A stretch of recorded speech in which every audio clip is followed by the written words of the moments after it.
Jenoside yakorewe abatutsi mu Rwanda igira umwihariko wayo kuko yateguwe n'abanyarwanda bicaga abandi banyarwanda kandi igahagarikwa n'abanyarwanda.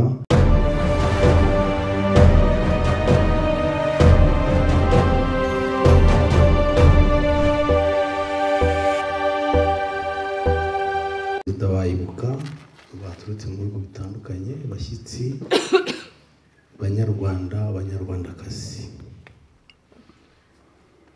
mwaje kwifatanya natwe muri gahunda yo kwibuka ku nshuro ya 29 Jenoside yakorewe abatutsi. Mbanje kubaramutsa mbifuriza amahoro aturuka ku Mana. Nyuma ya Jenoside yakorewe abatutsi, isi yose yari yemeranyije ko nta Jenoside izongera kubaho ukundi. Ibi ariko ntibyabujije ko mu mwaka w'1994 hasojwe umugambi wa Jenoside yakorewe abatutsi, aho abatutsi barenga miliyoni bishwe mu nyamaswa mu gihe cy'iminsi 100 gusa bazira uko barimo. Jenoside ntishobora kuba itabanjirijwe n'umugambi muremure wo gutandukanya abagomba kwicwa n'abazabica.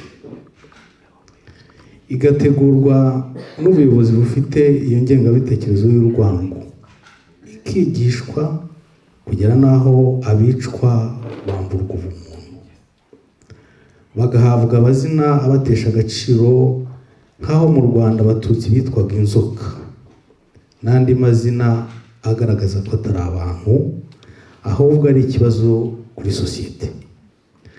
Akaba ari na bimwe mu byafashaga ababica kumva ko bakwiye kubikiza kubera ngengabitekerezo bari barigishijwe.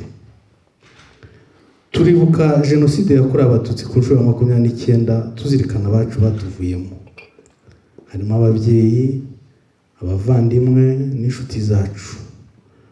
Batuvuyemo tukibakeneye, batuvuyemo tukibakunze. N'ubu isura yabo ihora igaruka mu bitekerezo. Buri wese mu bacitse ku icumu afite amateka yihariye, afite ubuhamya yasangiza abandi, nk'uko watanze ubuhamya n'abandi bagiye bavuga babigarutseho. Uyu mwanya tuba dufite byinshi twavuga, ariko igihe nticyadukundira, kuko buri karere mu Rwanda kagiye kagira umwihariko mu bwicanyi bwakorerwaga abatutsi. Nubwo ariko Jenoside yahagaritswe n'ingabo zari za FPR Inkotanyi, ingengabitekerezo yayo ntabwo yarimbutse burundu, kuko abasize babikoze bahungiye mu bihugu binyuranye, cyane cyane bituranye n'u Rwanda, aho abenshi bahungiye muri Repubulika Iharanira Demokarasi ya Kongo, aho bakomeje kwigisha iyo ngengabitekerezo kugera n'uyu munsi. Abatutsi b'abanyekongo bavuga ikinyarwanda n'ubu bakicwa cyangwa batotezwa n'abasize bakoze Jenoside mu Rwanda, bafatanyijwe na bamwe mu banyekongo nabo bokamwe n'ingengabitekerezo y'urwango ku batutsi b'abanyekongo. Muri iki gihe rero twibuka ku nshuro ya 29 baje Jenoside yakorewe abatutsi mu Rwanda, ibuka n'andi mashyirahamwe y'abacitse ku icumu, duhangayikishijwe cyane n'ubwicanyi bukomeje gukorerwa abatutsi b'abanyekongo mu burasirazuba bwa Repubulika Iharanira Demokarasi ya Kongo. Amaraporo y'abanyamategeko ndetse n'ay'umuryango w'abibumbye ONU agaragaza ko ubwicanyi buhabera bushobora kuvamo indi Jenoside. Turasanga tudakwiye kubirebera gusa, kandi n'umuryango mpuzamahanga udakwiye kubibamo indorerezi.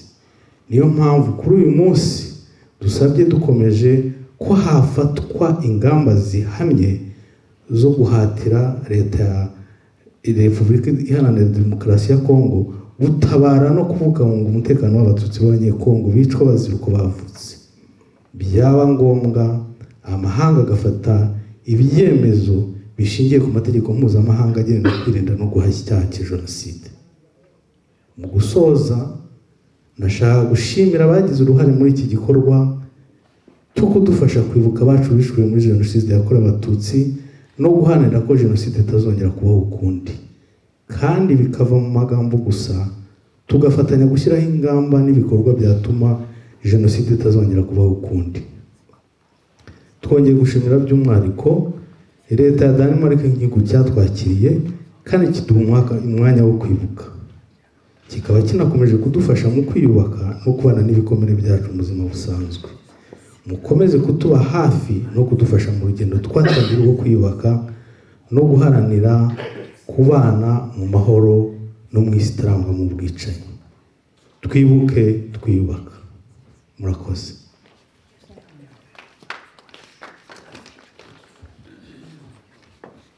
I'm just going to read the same speech in English. Honorable Minister, diplomats, friends of Rwanda, distinguished guests and fellow Rwandans who have joined us today on the International Day of Reflection on 1994 Genocide against the Tutsi in Rwanda. I greet you and wish you peace from God.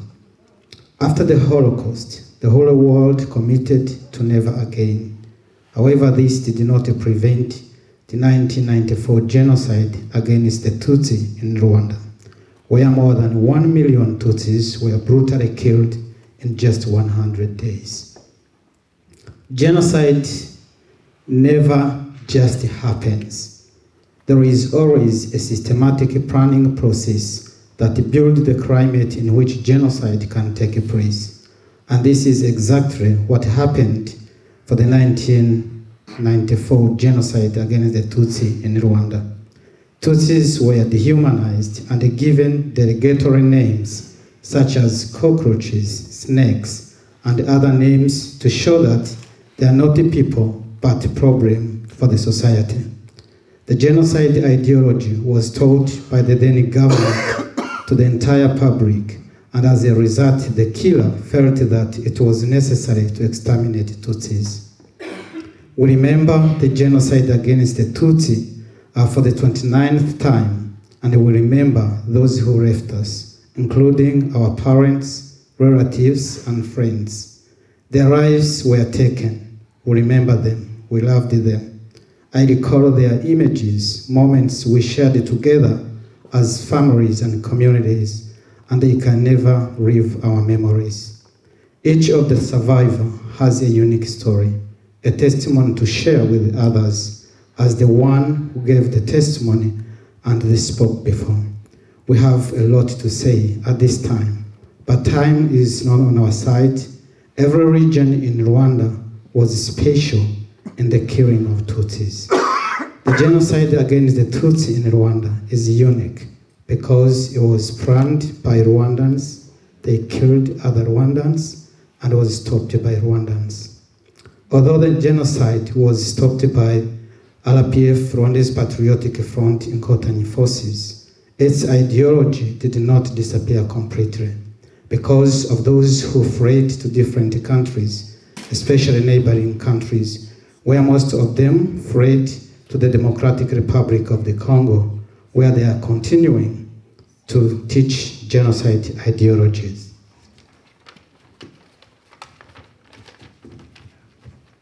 To this day, Congolese Tutsis who speak Kinyarwanda are still being killed or persecuted by those who committed the genocide in Rwanda in collaboration with some of the Congolese with the ideology of hatred against Congolese Tutsi. Many of those who committed the genocide against the Tutsi in Rwanda are free in some of the countries where they are said to be fighting for justice and human rights, and they continue to spread its ideology, especially among the youth and foreigners who communicate with them, calling it politics and being in the opposition. Yet, they aim to deny and humiliate survivors. What they are doing is a genocide denial in which we lost our people. We call upon all nations to condemn the humiliation of survivors and denial of the genocide, those who saw hate speech and dismissed the survivors, and the heroism of those who stopped the genocide against the Tutsi. These actions are taking us steps back as we continue rebuilding a Rwandan community without division and hatred. At this time, we commemorate the 29th anniversary of the genocide against the Tutsi in Rwanda. Ibuka and the other survivors organizations are concerned about the ongoing killings of Congolese Tutsis in the eastern part of the Democratic Republic of the Congo. The reports of lawyers and those of United Nations show that the ongoing killings may lead to another genocide. We feel that we should not just watch it, and the international community should not be a spectator. That's why today we continue to request that firm measures be taken to force the DRC government to help and protect the Congolese Tutsis who are being killed because of who they were born. If necessary, the international community should make decisions based on international rules to ensure prevention of another genocide, but importantly, protect Congolese Tutsis. In conclusion, I would like to thank those who participated in organizing this event, and in particular, the government of Denmark that has also allowed us to live again in this country and support and understand the cause for the genocide. And that the genocide will not happen again when we work together and create strategies and actions that prevents the genocide to happen again. Never again genocide. Thank you.